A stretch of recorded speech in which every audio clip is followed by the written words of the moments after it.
नमस्कार मित्रों, आज के व्याख्यान श्रीलाल शुक्ल और राग दरबारी भाग 2 में आपका स्वागत, वंदन, अभिनंदन। आज के अपने व्याख्यान में हम श्रीलाल शुक्ल के व्यक्तित्व के बारे में जानने की कोशिश करेंगे। इसके साथ ही राग दरबारी के विषय में उनका क्या अभिमत है, उसकी पृष्ठभूमि क्या रही और व्यंग के विषय में और अपनी उपन्यास रचना प्रक्रिया के विषय में शुक्ल जी का क्या अभिमत है, इसे भी जानने का प्रयास करेंगे। श्रीलाल शुक्ल सघन, सौम्य, सहज, बहुपठनीय, विलक्षण शैली से संपन्न व्यक्तित्व हैं। इनका जन्म लखनऊ के मोहनलाल कस्बे के निकट के ग्राम अतरौला में 31 दिसंबर 1925 को एक सुसंस्कृत कृषक परिवार में हुआ। इनकी जन्म पृष्ठभूमि के विषय में शीतला सहाय शुक्ल का अपने दद्दा के विषय में अभिमत है कि पूर्ण आयु प्राप्त कर जीवन के अंतिम वर्ष में नीर अर्थात गंगाजल, क्षीर अर्थात दूध पर ही निर्भर रहे। स्वर्गारोहण के एक दिवस पूर्व उन्होंने मेरी दादी से कहा कि शोकातुर ना हो। बड़े बड़े तपस्वी, साधक और कर्मयोगी मोक्ष नहीं प्राप्त करते हैं, उन्हें भी कर्म विशक के अनुसार अपना पुनर्जन्म प्राप्त करना होता है। अतः जन्म लेकर तुम्हारे पौत्र के रूप में मैं फिर आऊँगा, उसका नाम श्रीलाल रखना। उनका कथन सत्य निकला और इनका जन्म हुआ। श्रीलाल शुक्ल के व्यक्तित्व का बिंब अंकित करते हुए एक स्थान पर कृष्णकांत एकलव्य ने अपना अभिमत स्पष्ट करते हुए लिखा कि मध्यम कद की सुगठित देह, प्रशासनिक सेवा पद के अनुरूप आधुनिक वेशभूषा, किंतु निजी कार्य व्यापार में प्राय परंपरागत भारतीय परिधान, धोती कुर्ते की सादगी, उन्नत ललाट, सौम्य मुखमंडल पर चिंतन की रेखाएं और चश्मे के भीतर से झांकती व्यवस्था से शुद्ध दो तेजस्वी आँखें। व्यक्ति के रूप में सर्वनिर्मित एक पारदर्शी व्यक्तित्व तथा बृहत्तर साहित्य के आयाम पर सदी के एक ऐसे महान कथाकार की छवि है जिसे राष्ट्रीय अंतर्राष्ट्रीय कथा जगत में लोग पंडित श्रीलाल शुक्ल के नाम से जानते पहचानते हैं। इस कथन के माध्यम से हमें समझ में आता है कि प्रशासनिक सेवा में कार्यरत होने के कारण श्रीलाल शुक्ल चाहे बाहरी वेशभूषा से आधुनिक लगते हैं, किंतु जब वो सामान्य रूप से परिवार में या अपने लोगों के बीच में होते थे तो वो भारतीय परिधान पहनना ही अधिक पसंद करते थे। इसके साथ ही एक सौम्य मुखमंडल के धनी रचनाकार के रूप में देश विदेश में ये लोकप्रिय रहे और क्योंकि प्रशासनिक सेवा में रहते हुए इन्होंने वहाँ की व्यवस्था को बहुत गहराई से देखा था, जाना था, समझा था, इसलिए वो उस व्यवस्था से निरंतर शुद्ध रहते थे। कुछ कर गुजरने की चाह उनके मन में हमेशा विद्यमान दिखाई देती थी। श्रीलाल जी के पिता पंडित ब्रजकिशोर शुक्ल हिंदी, उर्दू और संस्कृत के प्रकांड पंडित थे। पितामह पंडित गदाधर प्रसाद शुक्ल संस्कृत, हिंदी, उर्दू और फारसी के ज्ञाता थे, उच्च कोटि के ज्योतिषी थे और संगीत प्रेमी थे। अतः बचपन से ही शुक्ल जी को हिंदी, उर्दू, संस्कृत का ज्ञान सहजता से प्राप्त था। इनकी माँ उत्साही प्रवृत्ति की महिला थीं। पति के देहावसान के उपरांत उन्होंने साधनहीन होते हुए भी बहुत मनोयोग से, दृढ़ता से, हिम्मत ना हारते हुए अपनी संतानों, जिनमें 3 पुत्र और 2 पुत्रियां थीं, उनको पाला, उन्हें उच्च संस्कार दिए। श्रीलाल जी ने मिडिल तक की अपनी शिक्षा मोहनलालगंज जो लखनऊ में है वहाँ से प्राप्त की। तदुपरांत high school Kanyakubj vocational college Lucknow से इन्होंने उत्तीर्ण किया। इंटरमीडिएट कानिकुब्ज कॉलेज से किया जो कानपुर में था, और इस तरह से उन्होंने अपनी शिक्षा निरंतर आगे बढ़ाई। इलाहाबाद विश्वविद्यालय से बीए करने के बाद श्रीलाल जी ने लखनऊ विश्वविद्यालय से एमए प्राचीन भारतीय इतिहास में किया और फिर उन्होंने कानून की शिक्षा प्राप्त करने के लिए प्रवेश लिया। इस संदर्भ में शुक्ल जी का स्वयं का कथन है कि बचपन से लेकर 1948 तक जब मुझे विपन्नता के कारण एमए और कानून की पढ़ाई छोड़नी पड़ी, गरीबी और शिक्षा तथा साहित्य के प्रति अदम्य आग्रह इन तत्वों के द्वारा मेरे व्यक्तित्व का संस्कार होता रहा।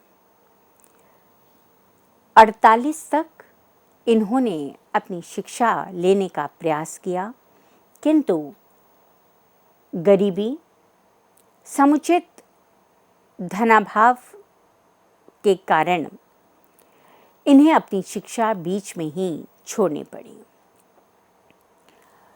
आईए पद में पदोन्नति प्राप्त करने के बाद और उत्तर प्रदेश शासन में अनेक पदों पर कार्यरत होते हुए 30 जून 83 में शुक्ल जी सेवानिवृत्त हुए। अपने सरकारी सेवा के अनुभवों के कारण इन्होंने सरकारी व्यवस्था को बहुत निकट से देखा और व्यवस्था में फैले छल प्रपंच, भ्रष्टाचार, कपट, दोगलेपन को ये भली भांति समझते थे, जानते थे। बाल्यकाल से ही श्रीलाल शुक्ल को संस्कृत के श्लोक और हिंदी की कविताओं का ज्ञान लाभ प्राप्त हुआ था। धनार्जन के लिए इन्होंने सबसे पहले 20 कवियों, कबीर से लेकर निराला तक, इन पर एक आलोचनात्मक पुस्तक का गठन किया और प्रकाशक जब इस पुस्तक को इनके नाम से ही प्रकाशित ना करने की एक शर्त रखी तो शुक्ल जी ने इस पुस्तक को प्रकाशित नहीं कराया। उनका मत था कि जब मैंने इस पुस्तक पर इतनी मेहनत की है तो पुस्तक पर मेरा ही नाम आना चाहिए। इसके बाद 8 अगस्त उपन्यास का लेखन किया, किंतु प्रकाशक धनराशि देने पर विवाद करने लगा और इसलिए इसे भी इन्होंने छपने की अनुमति नहीं दी। इसके बाद इनका एक और उपन्यास भी इसी कालावधि में लिखा गया, पर यह भी अप्रकाशित ही रहा। कालांतर में इनके गांव अतरौली में अन्य पुस्तकों और कागज़ों के साथ इनकी पहले की ये रचनाएं भी एक तरह से नष्ट हो गईं। कुछ समय के बाद इन्होंने कानिकुब्ज वोकेशनल कॉलेज में जो लखनऊ में था वहाँ पर अध्यापन का कार्य किया। इनका विवाह कानपुर के परिवार की सुकन्या गिरिजा देवी से हुआ। ममता कालिया को दिए गए अपने एक साक्षात्कार में शुक्ल जी ने इस बात की स्वीकृति दी है कि किस प्रकार से गिरिजा देवी इनके जीवन में एक योग्य धर्मपत्नी के रूप में आई। उनका कथन है, मैंने तो इन्हें गिरिजा शुक्ल देखा भी नहीं था। इनके भाइयों की प्रतिभा संपन्नता से मैं प्रभावित था। मैंने सोचा जो लड़की ऐसे परिवार से है, बीए की तैयारी कर रही है, संगीत में गहरी दिलचस्पी रखती है, ज़रूर मेरे योग्य होगी। मैंने गलत नहीं सोचा था। श्रीलाल शुक्ल की 3 बेटियां रेखा, मधुलिका, विनीता हैं और उनके एक पुत्र हैं आशुतोष। फरवरी में इनकी पत्नी का देहावसान हुआ, वो पंच तत्वों में विलीन हो गईं। शुक्ल जी के प्रिय लेखक जिन्होंने उनकी रचनाओं पर, उनके लेखन पर अपना गहरा प्रभाव अंकित किया था, उनमें Tolstoy, Dickens, Saul Bellow, Chekhov, Renu Agyeya, Premchand, Vinod Kumar, Nirmal Verma, Vrindalal Verma, Bhisham Sahni, Krishna Sobti, Uday Prakash इत्यादि के नाम समादर से लिए जा सकते हैं। इनके साहित्य, इनके लेखन से श्रीलाल शुक्ल न केवल प्रभावित हुए, उन जैसा लिखने का भी इन्होंने समय समय पर प्रयास किया। साहित्यकार किसी एक विशिष्ट उद्देश्य को लक्षित करके अपने रचना कर्म में प्रवृत्त होता है। श्रीलाल जी भी अपने लेखन के उद्देश्य को स्पष्ट करते हुए कहते हैं कि लेखन मेरे लिए अपनी गहनतम संभावनाओं के अन्वेषण का माध्यम है। वह मेरे लिए मुक्ति की एक प्रक्रिया है। बंधे होने की जो छटपटाहट मेरे लेखन की प्रेरक शक्ति है, वही मेरी रोज़मर्रा की आदतों और सामाजिक प्रवृत्तियों का भी निरूपण करता है। ये लेखन उनको बहुत सारी संभावनाएं देता है, उनके अंदर की सीमाओं को तोड़ता है। उस कसमसाहट से मुक्ति की एक प्रक्रिया है जो कभी उन्हें जकड़े रहती है। उनका मानना है कि समाज धर्मिता किसी भी रचना कर्म का अनिवार्य गुण होती है। यदि कोई रचना अपने समाज से इतर है, अलग है, सामाजिक दर्पण नहीं है, तो वो रचना अपने समय में सार्थक नहीं होगी। उनका ये भी मानना है कि वैचारिक प्रतिबद्धता अनिवार्य तो नहीं है, पर जब जीवन दृष्टि नहीं है तो समाज और जगत के और उसके निमित्त तेजी से रचना का प्रणयन हो रहा है, उसके विषय में भी सही परिप्रेक्ष्य विकसित नहीं हो सकता। ये प्रतिबद्धता का अर्थ ये नहीं है कि साहित्यिक रचना और पार्टी लिटरेचर में अंतर की समझ को ही हम मूलतः खारिज करते हैं, क्योंकि जो साहित्यिक रचना है उसमें गंभीरता होती है, उसमें एक संवेदना होती है, उसमें समाज की विद्रूपताओं को उजागर करने की क्षमता होती है। किंतु पार्टी लिटरेचर उस गानों की तरह है जो कुछ समय के लिए बचकर अपना प्रभाव तो अंकित करता है, पर दीर्घकालिक नहीं होता। साहित्यिक रचना अपना प्रभाव समय सीमा से आगे बढ़कर पाठकों तक रखती है। श्रीलाल जी का मत था कि लेखक को संवेदनशील होना चाहिए, उसे प्रतिभा संपन्न होना चाहिए, अन्यथा उसके रूढ़िग्रस्त होने का, उसकी एक रूढ़ जकड़न भरी मानसिकता में कैद हो जाने का डर हमेशा बना रहता है। सामान्यतः शुक्ल जी किसी भी अभिनंदन समारोह इत्यादि में जाने से बचते थे, क्योंकि उनका ये मानना था कि ऐसे अभिनंदन समारोह में सामान्यतः केवल प्रशंसा ही की जाती है, व्यक्ति का असली व्यक्तित्व उभर कर सामने नहीं आता। इस तरह के कार्यक्रमों में गंभीरता का अभाव होता है। अपनी रचना प्रक्रिया और विषय वस्तु के चयन के विषय में इनका ये मानना था कि विषय वस्तु का चयन या चुनाव नहीं किया जाता, रचनाशील मस्तिष्क के द्वारा ये चयन अपने आप हो जाता है। समाज में चतुर्दिक फैले हुए विषय किसी भी रचनाकार को अपनी तरफ आकर्षित करते हैं। रचनाकार उनसे प्रभावित होता है और उसके अंदर एक बेचैनी उठने लगती है। ये बेचैनी तभी शांत हो पाती है जब वो किसी न किसी रचना का रूप ले लेती है। लेखकीय संवेदना को जो भी स्थिति झकझोरती है, प्रेरित करती है, वही लेखन का विषय बन जाता है।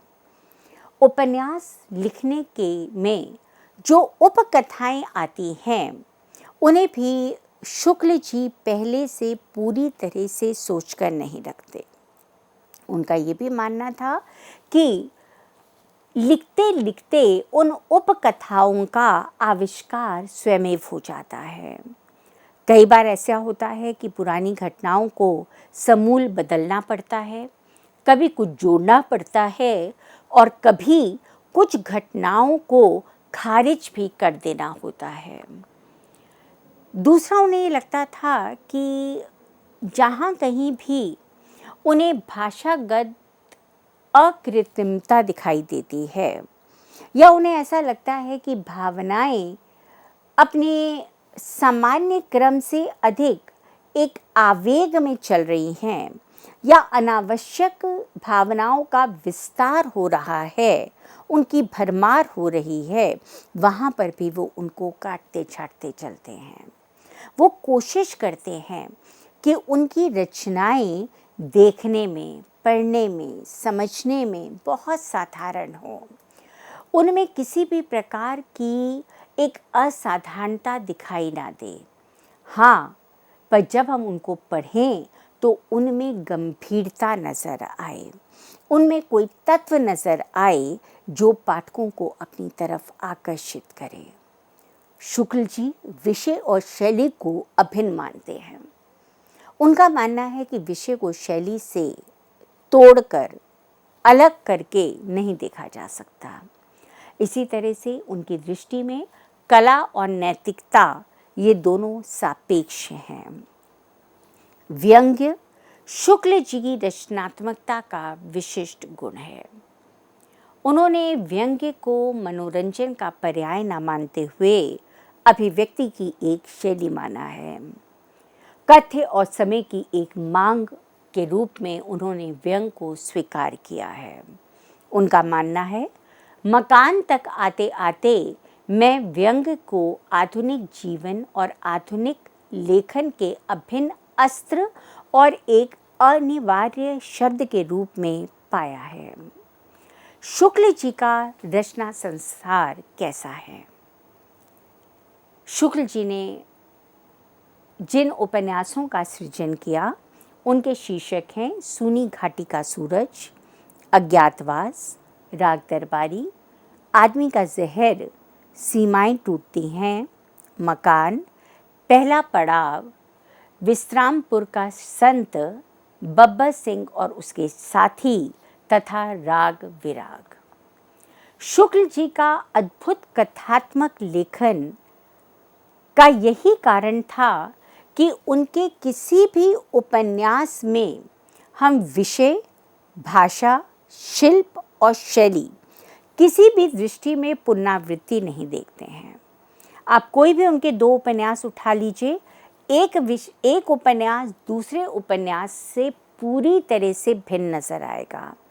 पढ़कर ऐसा लगेगा ही नहीं कि किसी एक व्यक्ति ने इन उपन्यासों का सृजन किया है।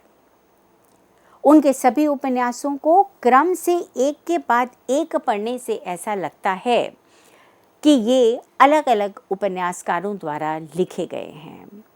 शैली और शिल्प की रूढ़िगत बंदिशों और सिद्ध मुहावरों की पुनरावृत्ति से बचते हुए उन्होंने अपने हर नए उपन्यास में नूतन शिल्प और शैली के उपकरण तलाश किए।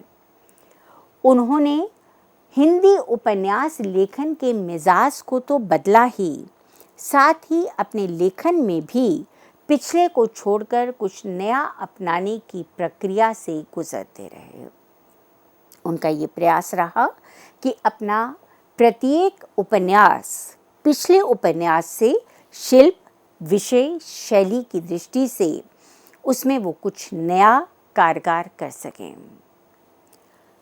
शुक्ल जी को रचनात्मकता का गुण अपने बचपन से ही प्राप्त हुआ।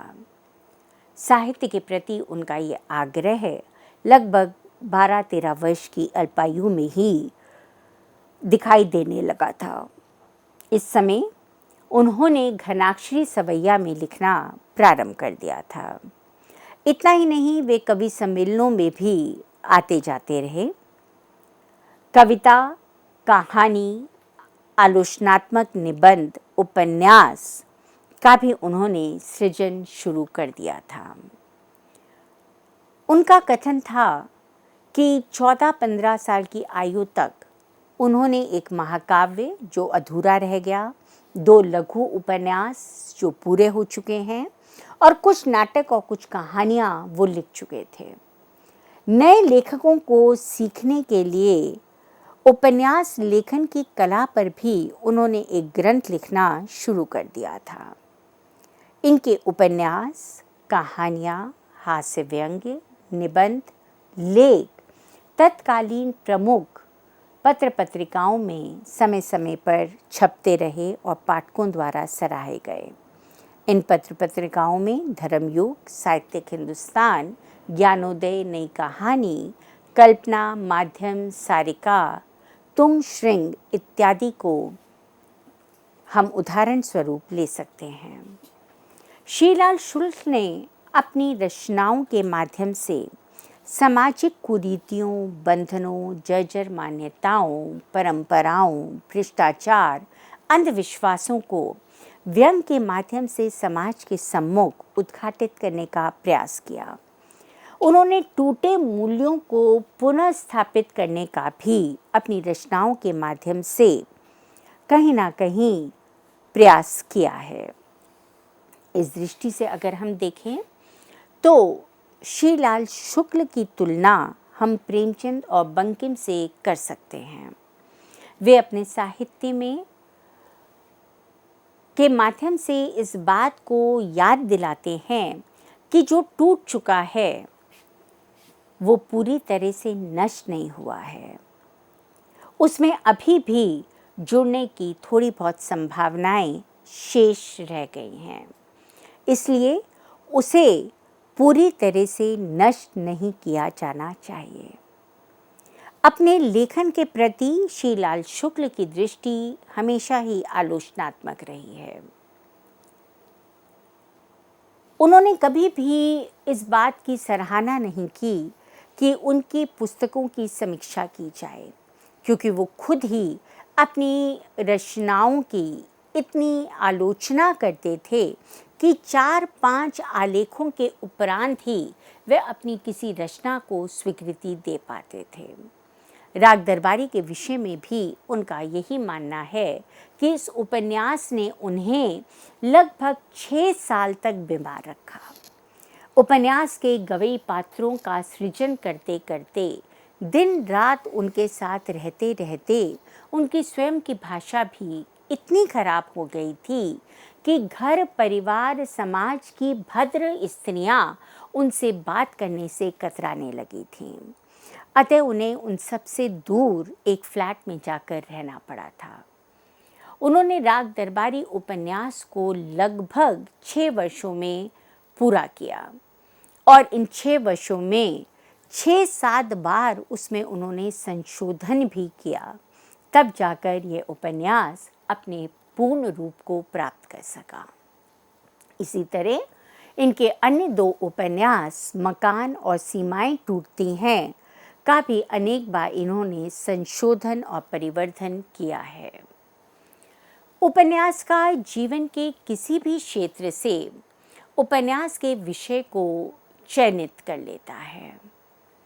अपने आसपास की घटनाओं को, अपने आसपास बिखरे हुए पात्रों को लेकर, अपने आसपास की परिस्थितियों, समस्याओं से वो बेखबर नहीं होता और इसीलिए उनकी रचनाओं में इन सभी के किसी ना किसी अंश रूप में विद्यमान होने की पूरी संभावना रहती है।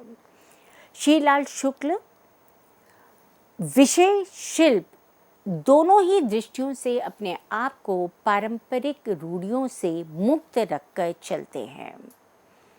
राग दरबारी उपन्यास में लेखक ने स्वातंत्रोत्तर राष्ट्रीय परिदृश्य में भाई भतीजावाद, भ्रष्टाचार, रिश्वतखोरी, षड्यंत्र, छल, प्रपंच के परिणाम स्वरूप आदर्श मर्यादा जैसे मूल्य किस प्रकार से निरंतर विघटित हो रहे हैं, सामान्य जनता किस तरह से वर्ग संघर्ष, जातिगत संघर्ष, भुखमरी के कारण कुंठाग्रस्त है, संत्रास युक्त है, पीड़ा युक्त है और अवसाद से घिरी हुई है, इन स्थितियों का बहुत बारीक ईमानदारी से यथार्थ अंकन किया है। इसके साथ ही नारी शिक्षा, नारी की आत्मनिर्भरता, स्त्री पुरुष समानता, आधुनिकता के कारण सामाजिक सांस्कृतिक मूल्यों में आने वाली गिरावट को भी उन्होंने इस उपन्यास में रेखांकित किया है। बढ़ती जनसंख्या, भाग्यवादी दृष्टिकोण, अंधविश्वास, संयुक्त परिवारों का विघटन, पाश्चात्य सभ्यता और संस्कृति के कारण मध्य वर्ग और उसमें रहने वाले परिवार, नौजवान कुंठित हो रहे हैं। उन्हें समझ ही नहीं आ रहा कि वो कहाँ भाग रहे हैं, किसके पीछे भाग रहे हैं। उन्हें कब तक इसी प्रकार से भागते चले जाना है।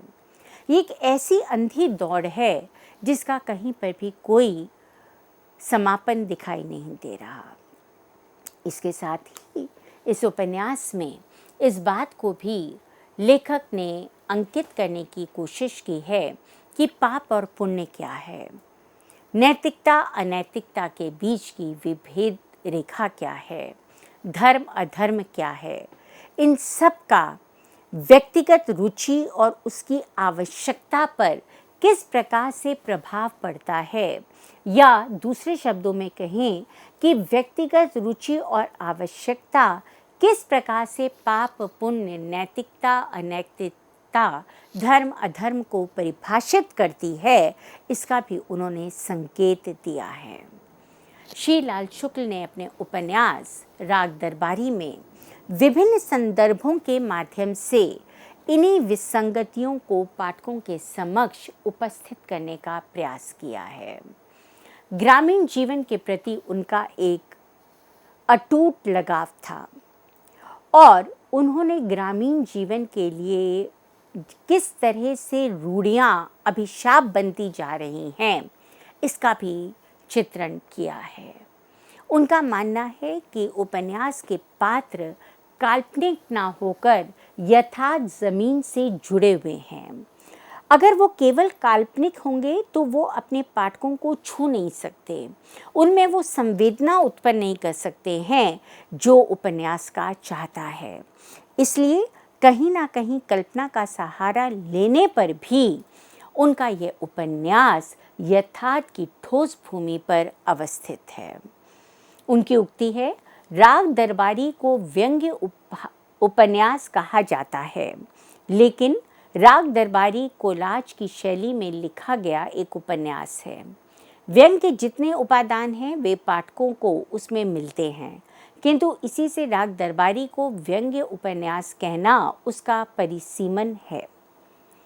यद्यपि बाद के रचनाकारों ने, आलोचकों ने राग दरबारी को व्यंग्य उपन्यास कहकर ही संबोधित किया है, तथापि श्री लाल शुक्ल जो उसके उपन्यासकार हैं, उनकी दृष्टि में इसे केवल व्यंग्य उपन्यास कहना इसकी परिधि को सीमा में बांधना होगा।